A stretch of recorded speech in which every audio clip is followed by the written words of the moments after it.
first thing I want to do is kind of the first thing I always do, which is mark the dynamics. I think some of like the starting dynamics at the beginnings of the different phrases I did play correctly, but I do think that I missed some of the more like transitional dynamic markings. In this case, I think it's always a crescendo. There aren't any decrescendos. Everything kind of gradually gets louder and then it like immediately steps back down to being quieter. And I think I missed a couple of those. Not many of them, but a couple of those crescendos I think I forgot to, and I stayed soft or stayed loud, or like say like mezzo forte, I never really got any louder when I should have. So I'm going to mark them first, and then I'm going to go in and kind of write in some more of the crescendos manually to make sure I don't miss them. It's a lot of like kind of bringing it back to piano, it seems like to me. And the hardest thing I think about this study is that like a lot of the patterns are fairly predictable, not in a bad way, but like in terms of like playing it, it's pretty predictable, like what your fingers are going to do next, but also really tricky because sometimes it's just like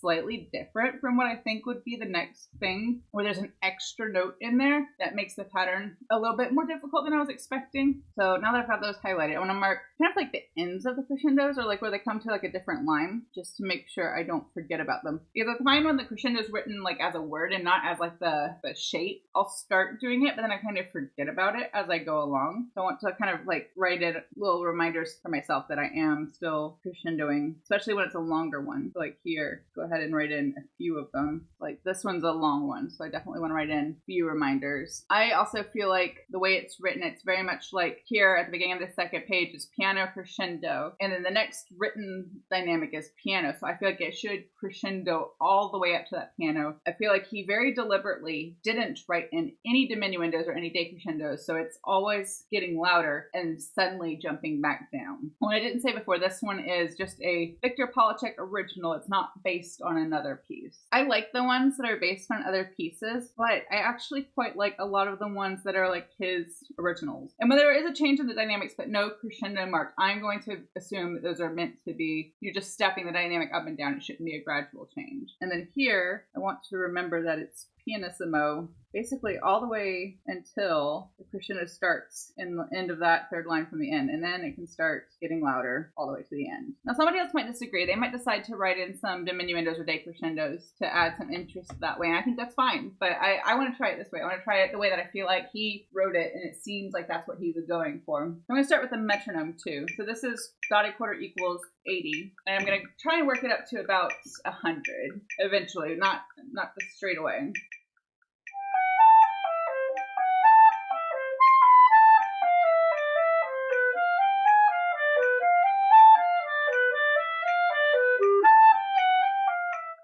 I want a decrescendo there. I want to diminuendo into that phrase. So maybe I'm wrong, but I'm going to try it the way I've written it in, and I will change it later if I need to.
E flat. I almost said B flat. E flat. Let me write that in. I think I missed that earlier when I was reading through it.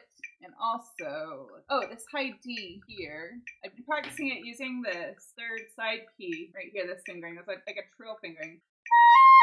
But I don't feel like it projects super well, and it needs to be fortissimo there. I'm gonna stick with it for now, but I might decide to use like the actual, like proper D fingering, even if it jumps out a little bit, which is not really what I want. No, I think I'm going to go ahead and do the normal fingering because it'll just sound better. It will just speak better at fortissimo. The trill fingering, that alternate fingering, it's just kind of like muffled and soft naturally. I don't think it works there. I'm going to go back just a little bit and finish out page. I'm going to go back to the piano. 1, 2, 3, 4, 5, fifth bar from the end, counting backwards from the end of this page.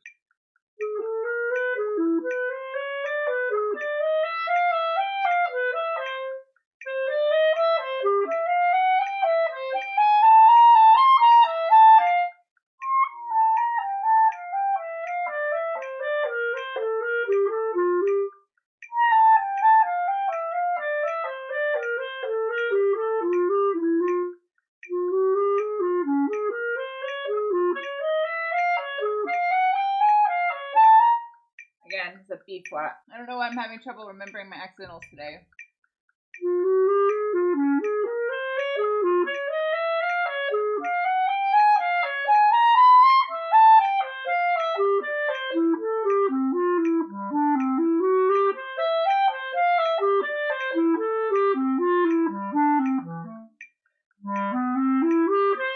I think I'll be okay making it through that phrase in one breath. I think I'll be okay making it through all the phrases in this one in one breath once it's faster. I think there are enough natural places to breathe that I don't need to add any. And I think it just makes sense to play that first note of the second page and then turn. So that's what I'm going to do.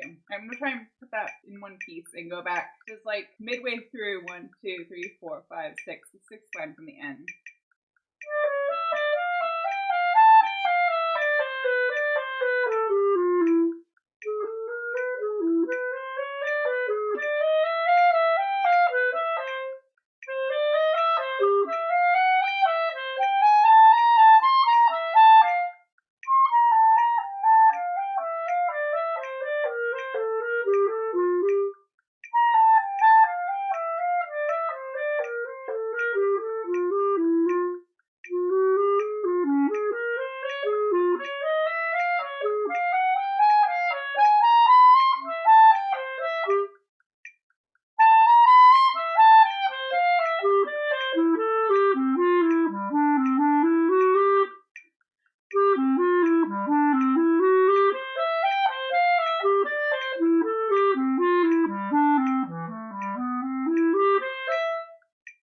A little bit better. Go on to the second page.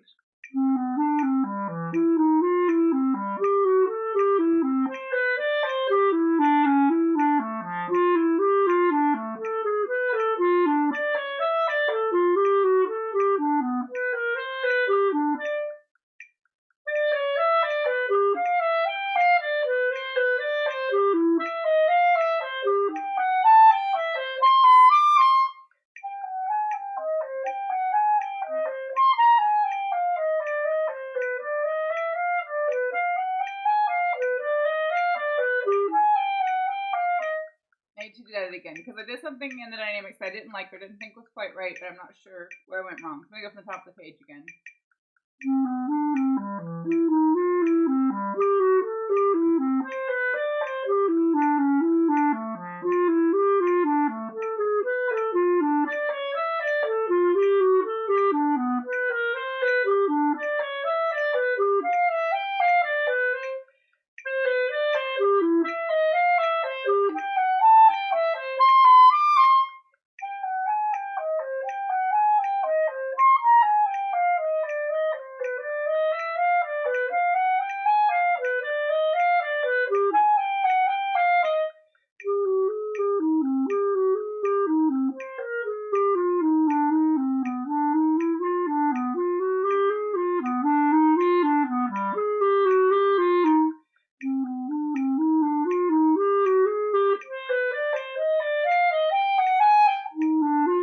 I shouldn't have pushed into there at all. I should have stayed piano up until that mezzo forte, I think.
it's pianissimo for a while there at the end, but we don't have a pianissimo before that. I feel like that's what Polatschek intended. I'm treating this as kind of an exercise or study in like playing the dynamics the composer wrote, even if they don't make sense to me. Like, I'm thinking of a situation where like the composer is not only still alive, but is in the room. You know, you're playing like a commissioned work or a premiere, something like that. And the dynamics on the page like don't make sense or don't feel intuitive, but that's what's there and that's what the composer wants and that's what you have to do. So even though that's not really the situation right now, I'm going to kind of treat it like that and kind of work on forcing myself to play the what is on the page, the way it is on the page, even if I kind of want to do something different with it. There are times where that's okay, where you can take the page and you can change it up, change the phrasing, change the dynamics a little bit to suit your vision for it and what you want it to sound like. But then there are times where that is not the job, where the job is to play exactly what's there. So that's kind of what I want to practice doing it this way, even though I personally feel like it would sound better having a little bit more like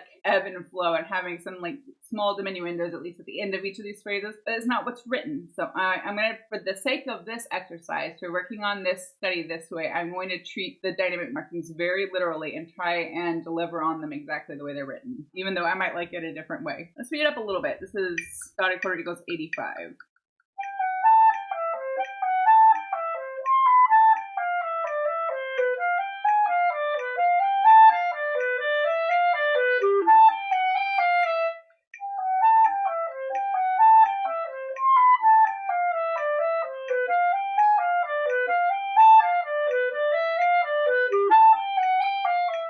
Running out of air a little bit at the end of that one, but I'll just keep going. It was fine. I wasn't wrong. I was just running out of air, dying a little bit.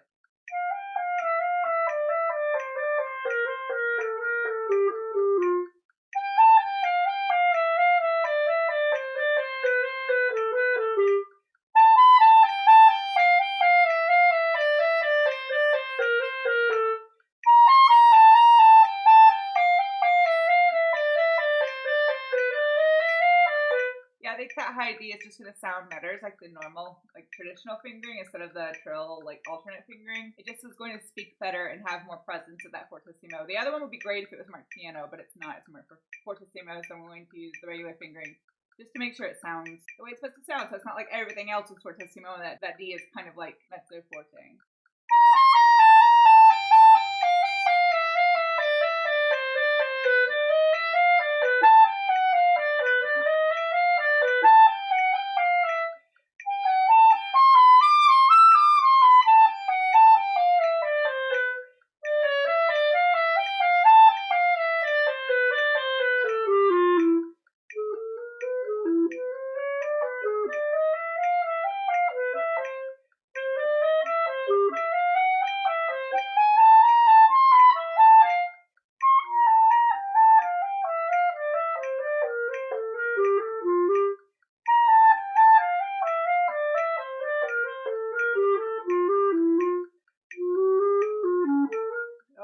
Flat. I don't know why I keep missing these accidentals. I think there are just so many of them or I'm so focused on, I don't know, like getting the key, like staying within the key signature that I'm missing the accidentals, or I'm just getting lost in all the accidentals and making that mistake.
Still an F natural. I don't know. I don't have a good reason why I keep missing these accidentals when they carry through or are meant to carry through the measure.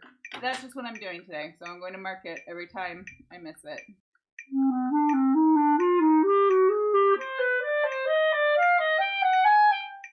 should not crescendo. It should just be piano.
At the very end.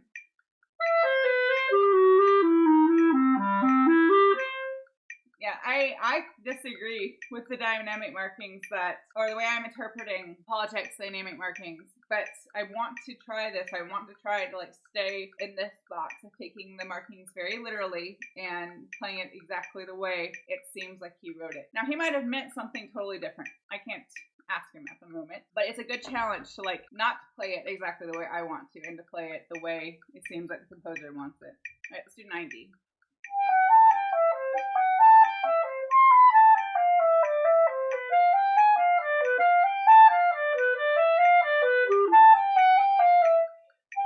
I didn't crescendo quite enough, so let me do that again.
That high D popped out a little bit too much.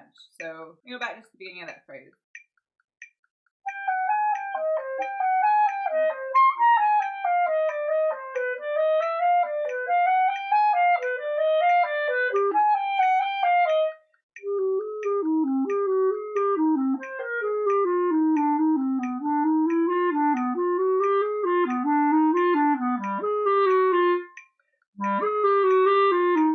I missed that earlier and I didn't mark it. I want to, right here, I go back up to the A. I don't continue on down. I think I missed it, something similar somewhere else, but I don't remember where it was.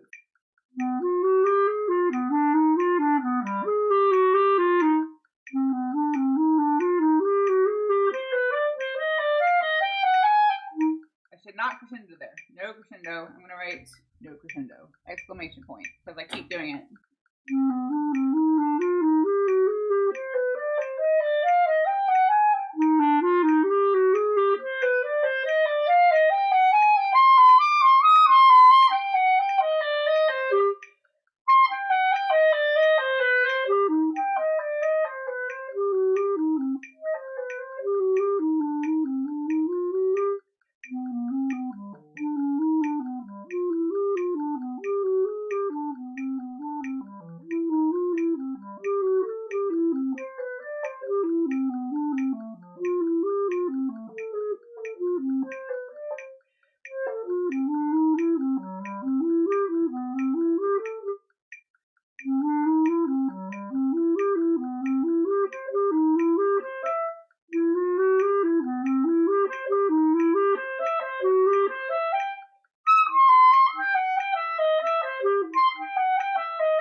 It could have been louder at the end. I'm still kind of running out of air there at this tempo. Try 95. If I can make it faster than 100, I would like to do that. I may not be able to go any faster than that in one day's practice, but I think I would like to. I think it would sound fun a little bit faster.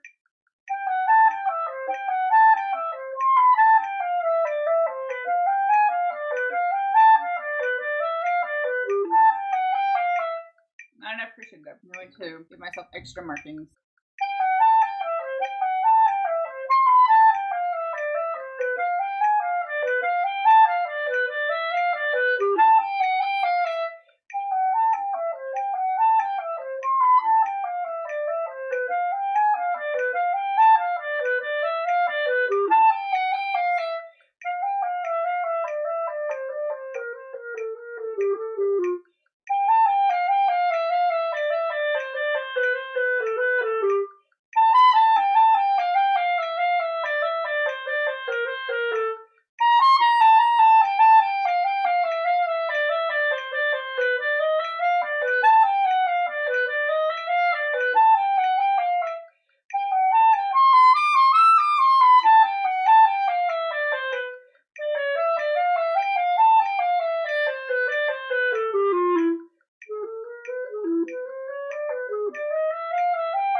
Go back to where the mode changes.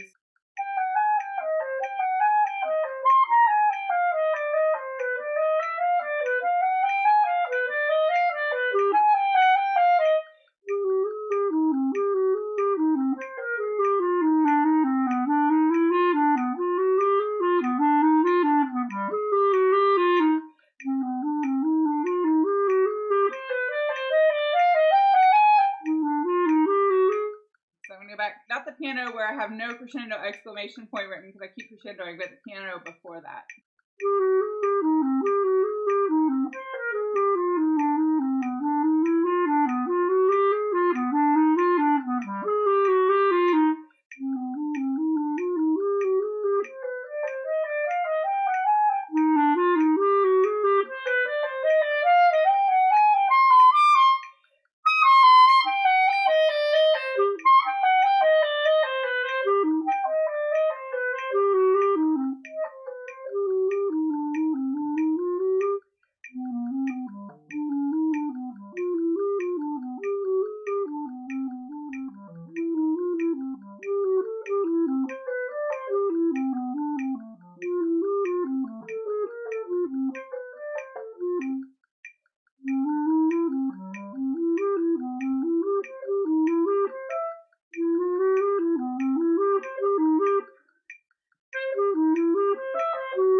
is messing me up technically is I keep going back and forth trying to decide all these places where I have like an F sharp, E sharp, which is the effectively F sharp, E natural, or F sharp, F natural, sorry. Especially here, because you have two options. You can do like what's technically correct in that kind of passage, which is do the F sharp or the E sharp, which is F natural with the thumb, and do the alternate F sharp with the two side keys, or you can flip, which is like technically a no-no. I tell all my students not to do that. I tell them it's like 99.9% of the time you're never going to flip because it's just an awkward movement. It's really difficult to execute cleanly, but you kind of have to in some situations. Like it kind of depends. For me, I decide what I'm going to do based on how cleanly I can get off of these side keys and to whatever happens next in the right hand. And I've been kind of like doing a mix and match situation, and I haven't really decided like which one to use where. And that last passage at the end is particularly difficult when it comes to that. So I want to try it again. I'm going to go from the last crescendo.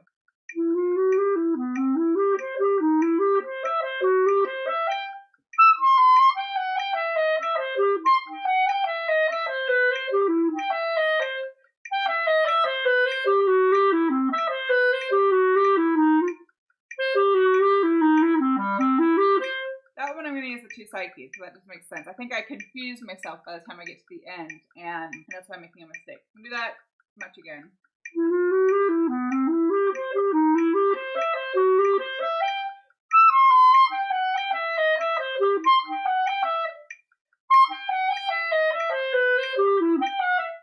No, I'm thinking about the wrong one. So that is an issue throughout this study. What's messing me up at the end is the up the octave from the first finger E sharp or enharmonic F natural and the sliver key F sharp. This again is one of those things that's meant to be technically correct when these notes are together and need to connect to each other, but sometimes you have to flip. And I don't know. I think all of them should be sliver F sharp, first finger F sharp, and then a flip on the second one when it's. I think that's right. There's just so many of them. I feel like my fingers get fatigued through the end of that passage, just having to make that awkward movement so many times. I'll do it again.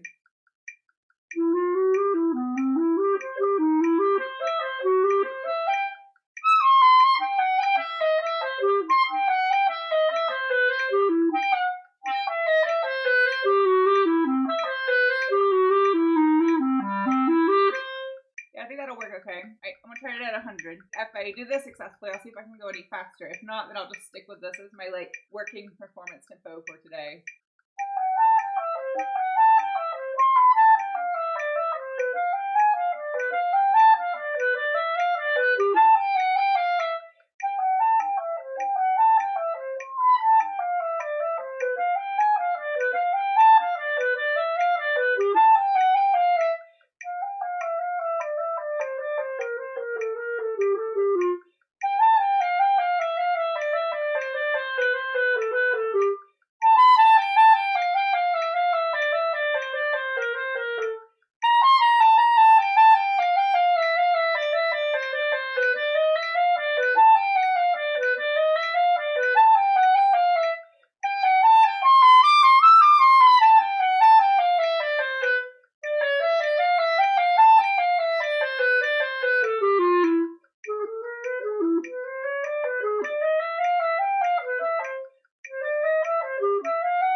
I messed it up a little bit. I'm going to go back. There's some other things I want to redo, so I'm going to go back to the fortissimo.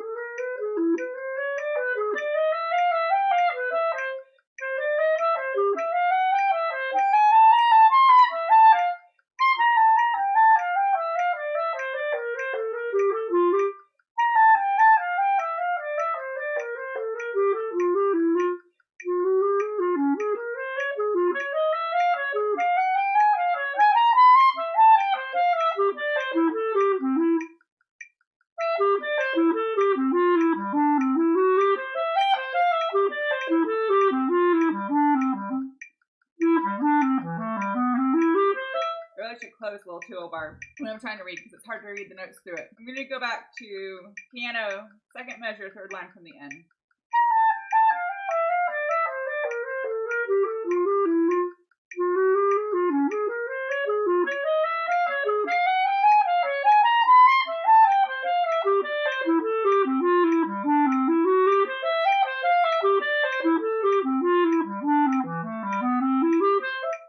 So random error a little bit at the end, but it was okay. Actually, no, I want to do the beginning again at this tempo.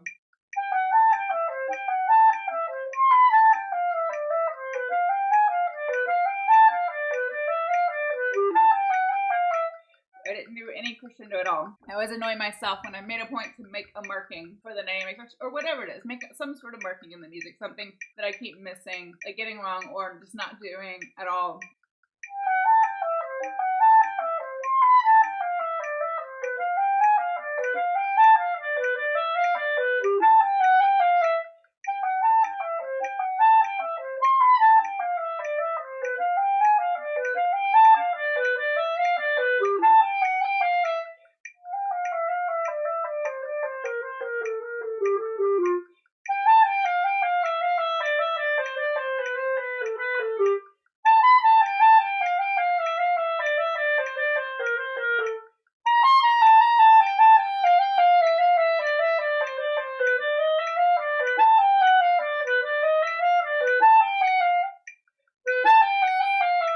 That's the spot I was talking about earlier that I missed that was similar and I needed to mark. I'm gonna go back a few bars.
Crescendo there though. It needs to be a steady crescendo all the way through. Try that again.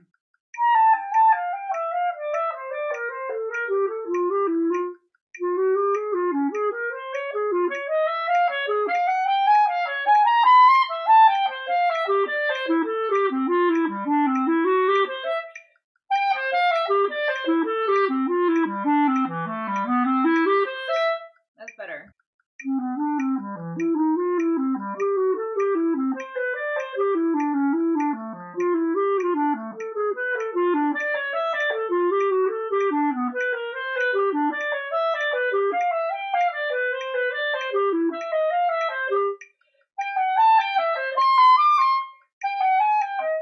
Too loud. Actually, I want to go back to the beginning, and I think I'm gonna try it a little bit faster. Now I'm gonna try it at 110. I want to see if this is just possible as like a final tempo for today. Maybe I can do it.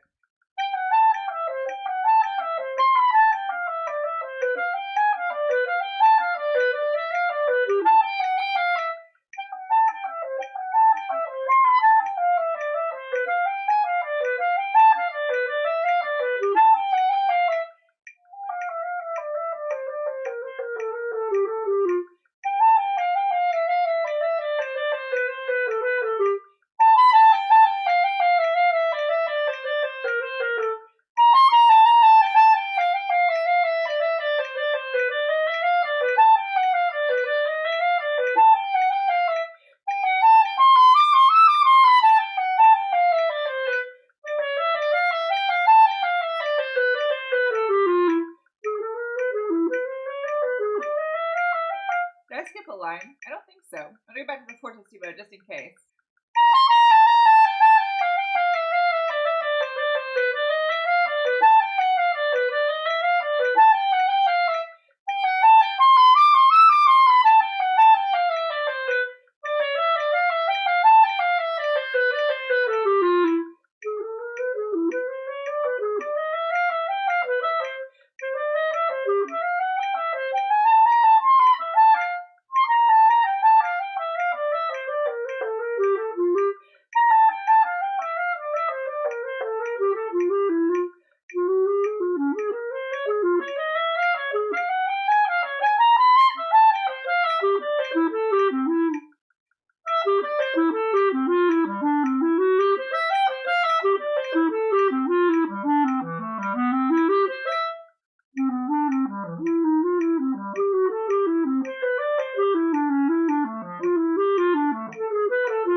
to start the second page over again because I made a couple of silly mistakes and I want to make sure I fix. So yeah, let's go right back to the top of the page.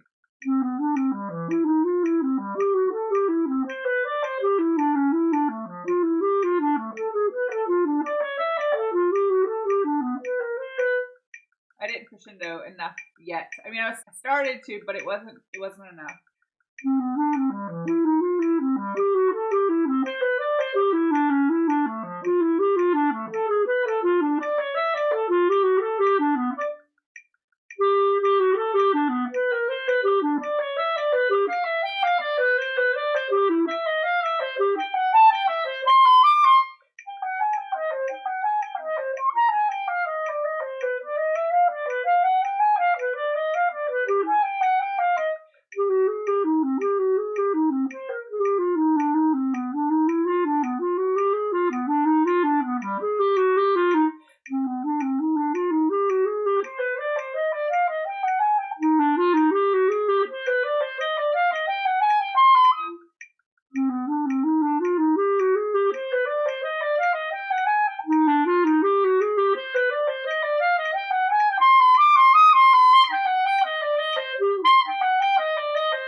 I think you can do 110. Might make some mistakes, but I think that'll work better for breathing. It's time for me to play it through. We'll listen to my tempo for a second. I think 110 is good. I think I can do it. I think it'll be okay.